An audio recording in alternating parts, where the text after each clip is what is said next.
Hello, everybody. My name is Walter, CEO of Covalent. Not from around, I'm actually from Costa Rica, so I need to keep my coat. Sorry about that. All the time, even when I'm sleeping.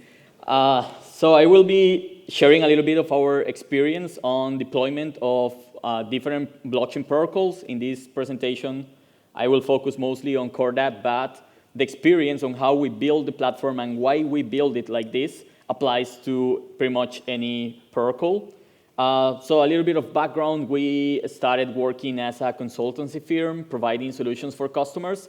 So we know the pain points of the companies that are building. How do you propose customers to use your solution? How do you onboard them? How do you charge them? What's your responsibility about the infrastructure, about the solution? All these pain points, we had them. So we started to build some internal products that eventually became into the solution that I'm going to show you.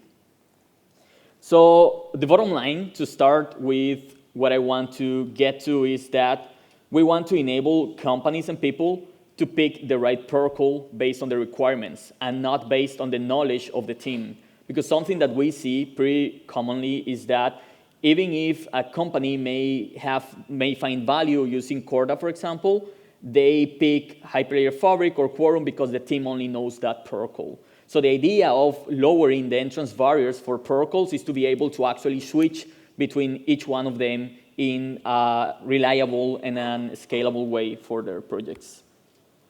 So the platform that I'm going to show you is being used by companies in different parts of the world, from traceability systems to healthcare payments solutions and so on. Those are just two examples of companies actually building with the solution and building consortiums and building ecosystems. And this is the product that I'm going to talk about the most. So Forma is what we call an infrastructure orchestration platform. It is not a blockchain as a service or a managed service, as that's kind of the status quo right now for management of the infrastructure. We see Forma in the middle, in a happy middle between a blockchain as a service or a managed service and the do-it-yourself approach.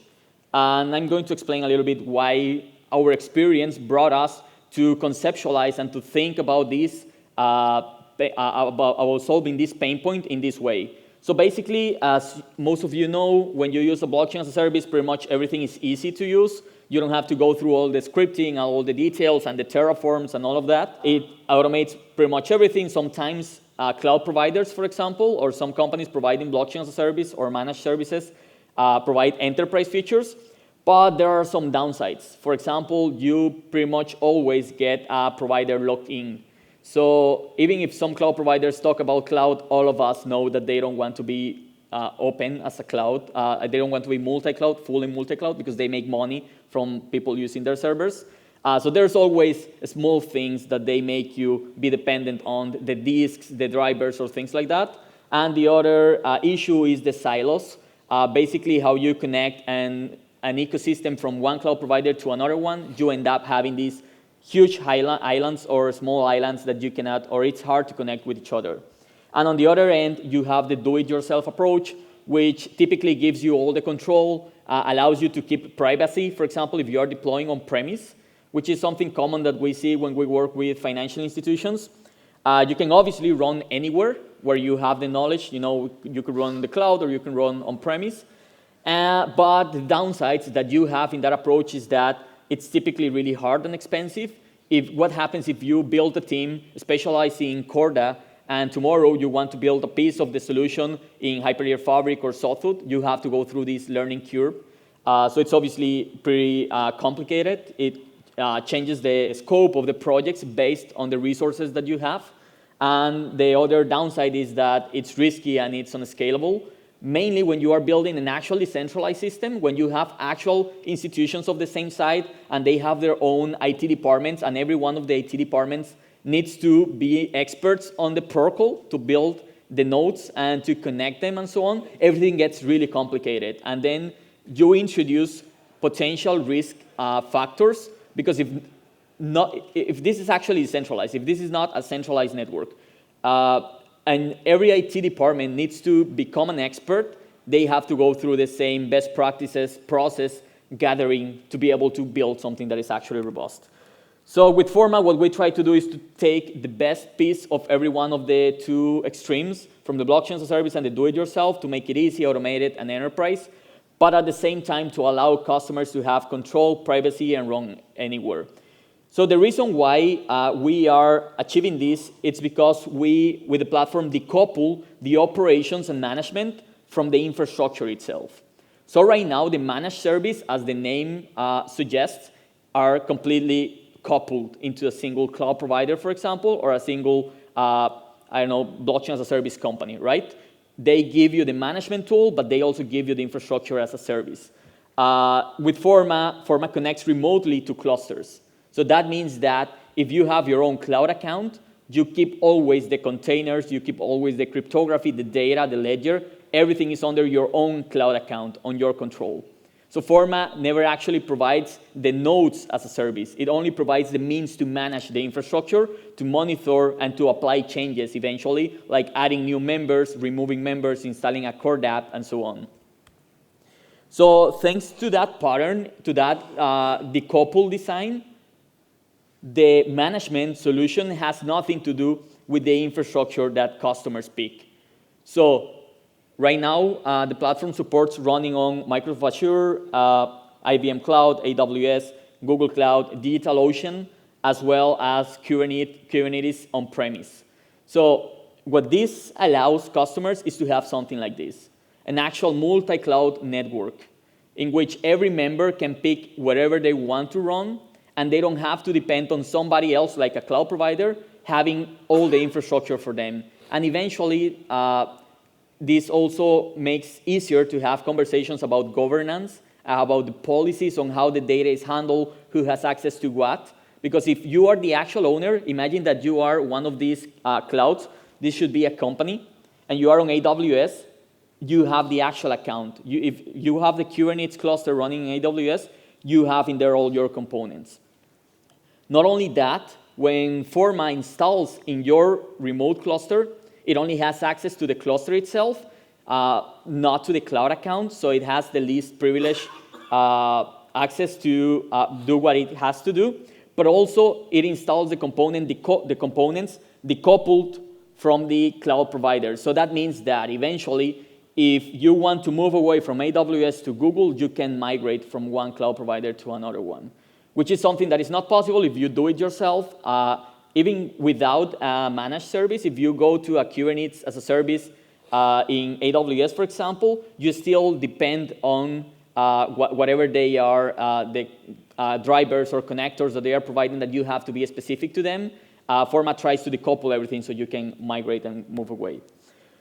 So before going to the demo, just a small recap. When I say multi-cloud, I actually mean multi-cloud. That means that it's completely decoupled from the cloud provider. So literally, you can take whatever you install in AWS, and you can move everything to an on-premise Kubernetes cluster.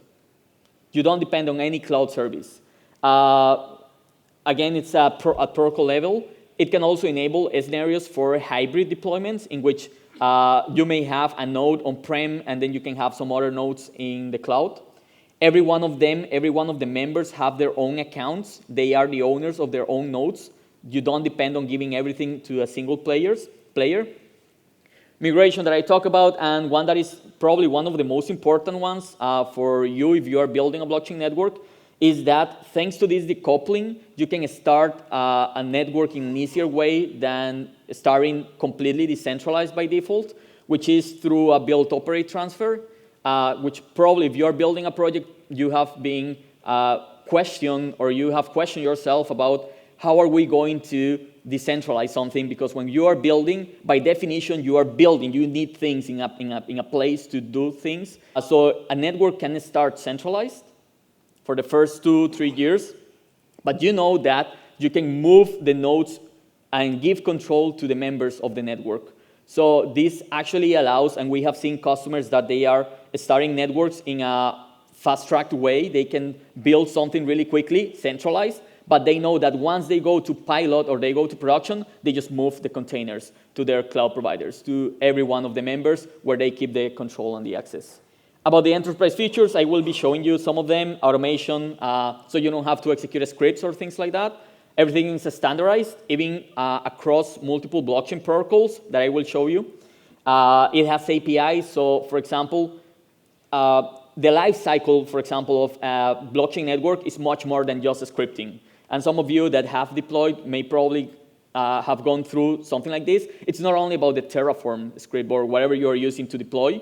It's about how you handle the life cycle. How do you upgrade the nodes? How do you install the applications? How do you send instructions and so on? So Forma has APIs. Therefore, if you have a continuous integration and continuous delivery process, you can call a RESTful API, and the solution is going to take care of communicating with multiple nodes and automating administrative tasks. It provides also monitoring, self-recovery. That means that if a container goes down, it will bring it up again and will make sure that everything continues to work. And then it also provides alerts for the DevOps team. So I brought a demo. Something that I've seen throughout all the presentations is that nobody's doing a live demo. So I think I'm the first one doing a live demo. So if something happens, I have everything backed up as well, so we can come back to the presentation.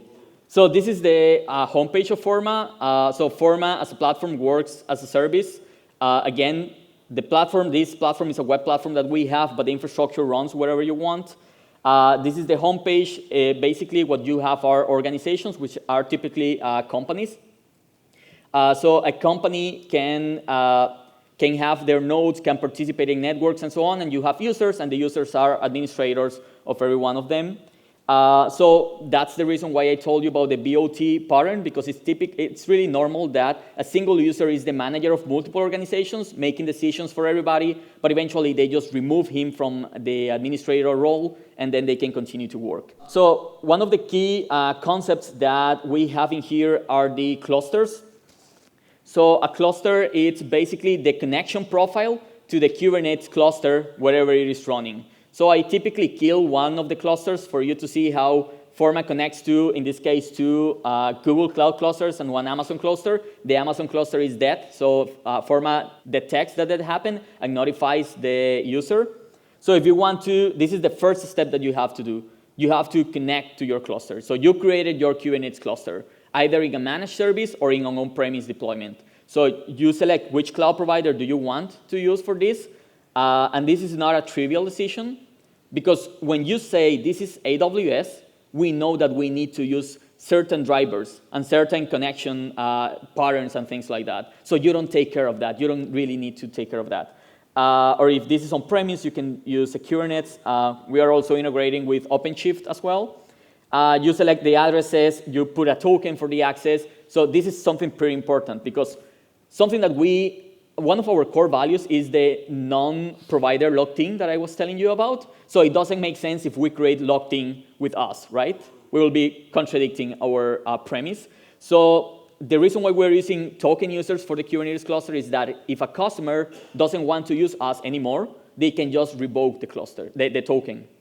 We cannot access the cluster if we don't have access through this, and then the connection certificate to have secure communication.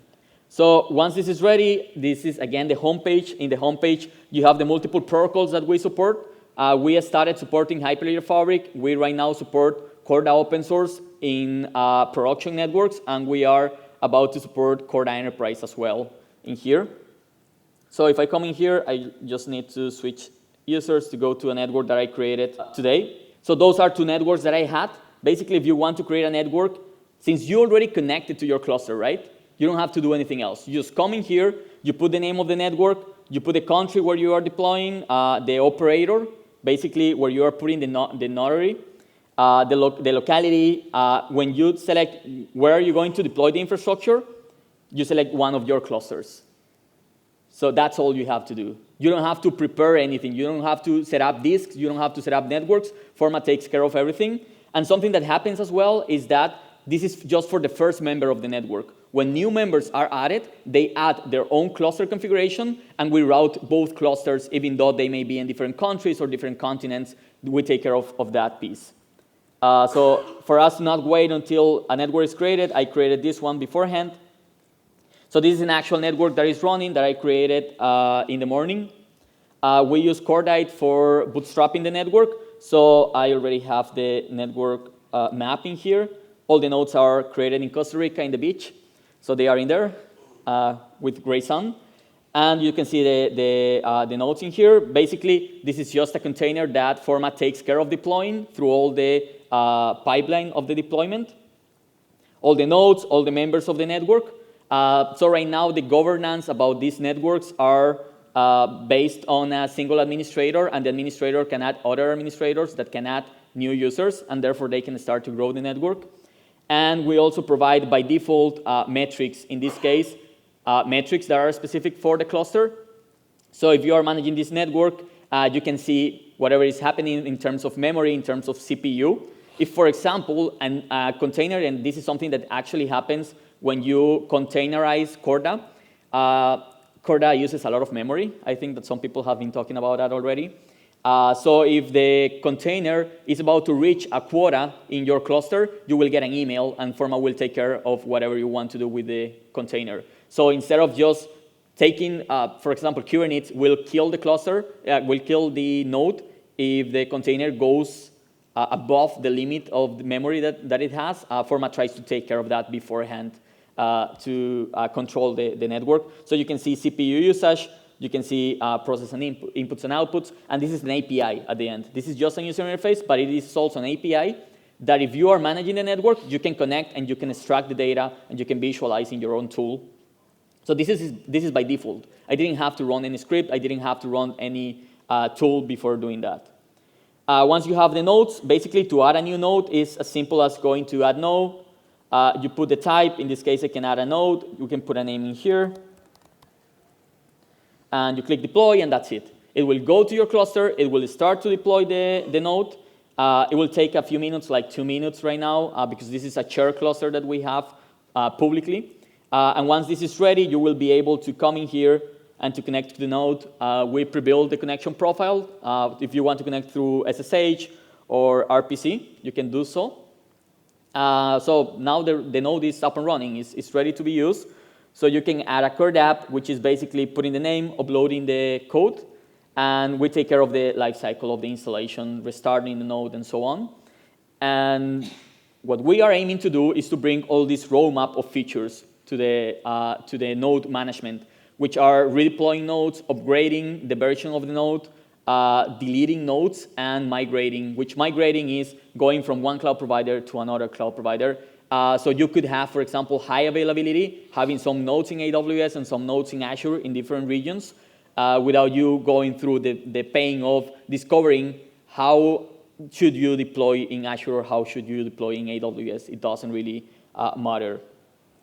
So just like this, if you remember the main premise about switching between protocols, the idea is that you can come in here and you also have a network in Hyper-Ledger Fabric or whatever other protocol you need to.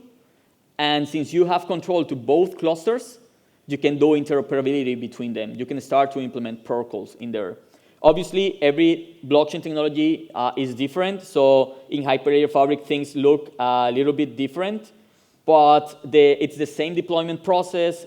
It's kind of the same data when it can be. For example, the APIs for monitoring are different in each protocol. But for you, as the owner of the network, you can switch between protocols as you need based on your requirements and not on your knowledge. And the last thing is the API that I was telling you about. So everything that you saw on the user interface, you also have this RESTful API. So if you want to create a network, if you want to get data and so on, you can do through this. So this is important for continuous integration and continuous deployment. So you don't have to go into the details of the network. You just call the API. And also, some customers that we have are creating their own dashboard on top of the API. So they don't tell their members that Forma is behind the scenes. They don't need to know. But Forma will continue to run the background processes. It will continue to monitor. It will continue to send alerts. But the user interface is something specific. So the last point that I want to talk about is about the roadmap and about how the protocol support for the features is going to be for the rest of the year. So basically, we support already these protocols that I was telling you about: Corda, Corda Enterprise, Hyper-Ledger Fabric, Quorum, and Hyper-Ledger Besu, which used to be Pantheon. So basically, we see these huge sections on the left. The automated management is everything that you saw before. Just a click, and it does multiple tasks for you. The multi-cloud features, the monitoring and alerts, and the atomic control. So right now, Forma works when you handle the whole network with Forma, right? So every member, even though they have decentralized infrastructure, every one of them have a license in Forma, subscription, to be able to handle the infrastructure. But for us, the state of the art is when we can get to atomic control. So that means that you are managing your own nodes, doesn't matter in which network you are. So you can take care of your own piece of the network, even in an existing network. So that will allow us to also work with the Corda network, for example, or to enable customers to have a better management of their existing nodes. And not only for new networks, which is what I demo in here right now. So for Corda open source, it's already in production. You can just sign up, and you can create networks and start play around with it. It has the multi-cloud features. It has monitoring and alerts. As you can see, it's just halfway there, because we want to have Corda-specific metrics so that you can actually have information about how the node is behaving, which we already have in Hyperledger Fabric, for example. And then eventually get to the atomic control, which again is going to make things much more flexible for everybody. So this is it. This is my email. If somebody wants to talk after the talk, I'm happy to. I will be here today and tomorrow as well. Thank you very much. Great. 2.5 minutes for questions. See, the demo worked. So it's a successful demo. Any doubters out there? Anyway, I think I said earlier that easy deployment doesn't exist, but I think you've definitely proved me wrong. So there are quite a few questions. Yep. I'm just going to start with this one, because this one's nice. It's like a little bit of feedback as well. It says, love it, exclamation mark. What is the business model? Yeah. For us, it's a subscription. So after you create the network, you have to do a lot of stuff, from monitoring to adding nodes, installing core apps, and so on, which we can continue to provide value after creating the network. So it's a monthly subscription, basically. We are still defining the price point, the exact price point, but just to give you an idea, in Hyperledger Fabric, every subscription, which is per network member, per network, is of $300 a month, so it's something pretty accessible. So yeah, that's our business model, and how you want to build a business model on top of that, you can do so. We have customers that, for example, they pay us the licenses for their customers, and they are charging them much more than that based on their application and their agreements. I think there's a question here, there's been a few about this, about how you manage the upgrades. So say I've got Corda app, and I need to upgrade my contracts or my flows or whatever. How do you manage that through Forma? Yeah, so it's kind of tricky, because every protocol manages things differently. For Corda, if you have done things like restarting a node and so on, you need the context, and you need some complex stuff. So behind the scenes, what Forma is a big pipeline of tasks, which we can schedule and we can roll back and so on. So basically, based on every protocol, we just follow the best practices of the protocol builder. So for example, when I'm installing a Corda app, which needs to restart the node to be able to bring it up, we take care of every single step through that process, and we continue to monitor the node just to see that things ended up correctly. And if something happens, we can roll back to the previous version. Is it possible to, I'm not sure if you actually said this in your talk already, but to take Forma and run it as my own instance, so I could run it in my own, I don't have to go to you and ask you to buy an instance of you, I can run it in my own local network, if I had my own. Yeah, that is something that's happening to us. We're seeing that with higher end customers, when we're talking with financial institutions where they have their own consortium and so on. We can take Forma, which is in the web, and we can install that into a private environment. We are about to install that into a private data center, in which it's connected with other companies around the world. So yeah, that is possible. It's obviously not the same business model for us as the account that is in the cloud, but yeah, that is something that we can do as well. Yeah, but I think the final question is, it's about interoperability. So you mentioned that in your talk. Are you talking about interoperability between Corda and Hyperledger, and being able to do, I guess, moving assets across Correct. those platforms, or is that? Yeah, interoperability, how we see that and how some of our customers see that is, I don't know if you have noticed, but big companies, they usually have these big engineering teams specializing in different protocols. So they are not betting on just one blockchain technology. And that is something that I think that everybody needs to realize, that there's not going to be a single blockchain technology for everybody. So how we see this is being able to implement different strategies for switching data between protocols. Right now, we don't have a preferred one because they are still, most of these interoperability protocols are on the make. But the idea is that if you have control, actual control for the infrastructure, and you are not behind the management of a managed service, which they take care of everything for you, you can actually achieve that. So we are looking into a few, like 2 or 3, but still deciding which ones are we going to automate through the platform. Okay, and a final question. I know we're over time, but this is quite an interesting one. It's about SLAs. Do you provide SLAs for problems that may occur or support systems? Correct, yeah. There are different layers in terms of the SLAs. The first one is the SLA of Forma itself. That means after creating the network monitoring and so on, we are not the owners of the cluster, of the Kubernetes cluster where the nodes are actually running. So we can get into SLA agreements with companies to take care of that. But that is not the default model because usually, at least with the companies that we are engaging with, they already have their own team for managing their own cluster. So that's not the default model, but we can also get into that. And when we install the solution into a private cloud, for example, or into an on-premise infrastructure, we can also provide SLAs, again, depending at the level that customers want us to get into. Because again, typically, they already have their DevOps team that they know Kubernetes enough to be able to manage everything. And we only take care of the blockchain app, where are the containers and all of that. Thanks very much, Walter, and round of applause. Thank you.